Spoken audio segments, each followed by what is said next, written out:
একটা কথা কি বলো তো, সবাই কিন্তু সফলতা দেখে, আর সেই সফলতা পেতে তুমি যে কত কষ্ট করেছো, কত রাত জেগেছো, সেটা কিন্তু কেউ দেখে না।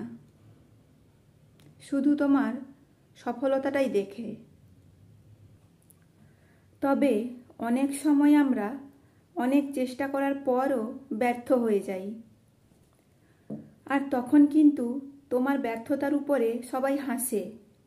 সবাই তোমাকে বেকার, অকর্মণ্য, তোর দ্বারা কিচ্ছু হবে না, এই সমস্ত বলতে থাকে। ব্যর্থ হওয়ার আগে পর্যন্ত তুমি যে পরিশ্রম করছো, কষ্ট করছো, সেটা কিন্তু কেউ দেখে না। কেউ বলেও না যে না, সে তো চেষ্টা করেছিল। সবাই তোমার ব্যর্থতার উপরে হাসবে। সবাই যেখানে তোমার ব্যর্থতার উপরে হাসে, একমাত্র বাবা, যে কি না তোমার সাফল্যতেও খুশি, আবার তোমার ব্যর্থতাতেও খুশি। তার সবথেকে বড় পাওয়া তুমি চেষ্টা করেছো। তুমি চেষ্টা করলেই সে তাতেই সন্তুষ্ট। সে কিন্তু সান্ত্বনা বাক্য দেয়, হয়নি তো কি হয়েছে, তুই চেষ্টা তো করেছিস, দেখিস সব ঠিক হয়ে যাবে। কেবলমাত্র বাবাই এই সান্ত্বনা বাক্যটা দিতে পারে। আর আমরা কি করি? আমরা যখন নিজের পায়ে দাঁড়িয়ে যাই, বাবাকে তখন বোঝা মনে করি।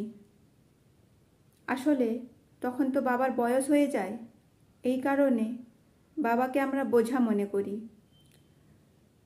যারা বাবাকে বোঝা মনে করে, একটু পেছনের দিকে ফিরে দেখো। বাবা যদি কোনো দিন তোমাকে বোঝা মনে করত, তাহলে তুমি কিন্তু আজকে এই জায়গায় পৌঁছাতে না। ছোট সময় বাবা যেমন আমাদের কাঁধে নিয়ে বেড়ায়, বড় হলে প্রতিটা সন্তানেরই উচিত বাবাকে বোঝা না ভেবে বাবাকে মাথায় করে রাখা। কারণ বাবার একটা সান্ত্বনা বাক্যই আমাদের অনেক হতাশ, নিরাশা থেকে আশার আলো দেখায়।